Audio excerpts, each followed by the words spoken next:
रामपुर नाम के एक छोटे से गांव में राजू नाम का एक 18 वर्षीय लड़का रहा करता था। राजू अनाथ था। उसकी माँ उसे जन्म देते ही चल बसी और उसके पिता ही उसे पालने के एकमात्र सहारा थे।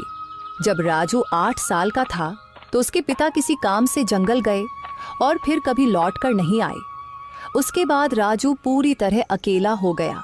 राजू गांव की एक टूटी फूटी झोपड़ी में रहता था। उसके घर के पास ही गांव का सरपंच और उसकी पत्नी रहते थे।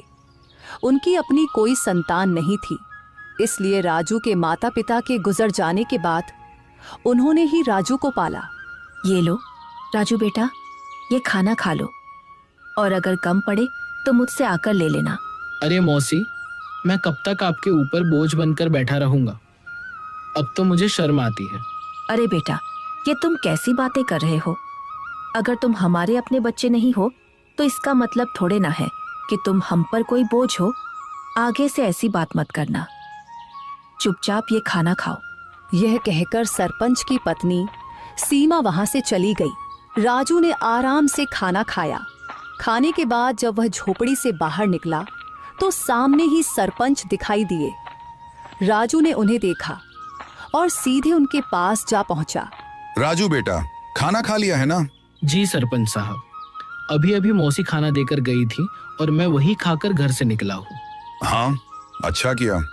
अब तुम बड़े हो गए हो बेटे, अपना ख्याल रखना सीखो।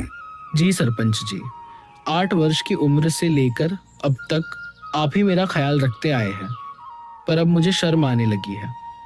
अब मैं कुछ काम करना चाहता हूँ। इसमें शर्म की क्या बात है बेटा? हमने तो हमेशा तुम्हें अपना ही माना है। लेकिन अगर तुम्हारा मन फिर भी कुछ करने का है तो सुनो, गांव के पास वाला जंगल अब पहले जैसा खतरनाक नहीं रहा।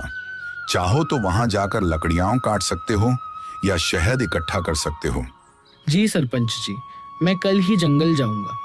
अब समय आ गया है कि मैं अपने लिए और आपके लिए कुछ कर दिखाऊं।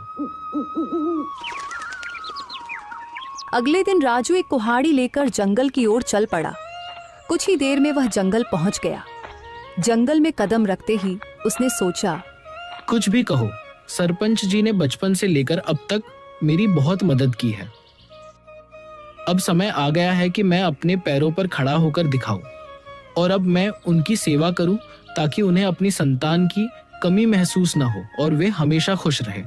अभी राजू ये सोच ही रहा था कि अचानक उसकी नजर एक कोयल पर पड़ी जो उसे बड़े ध्यान से देख रही थी। अरे,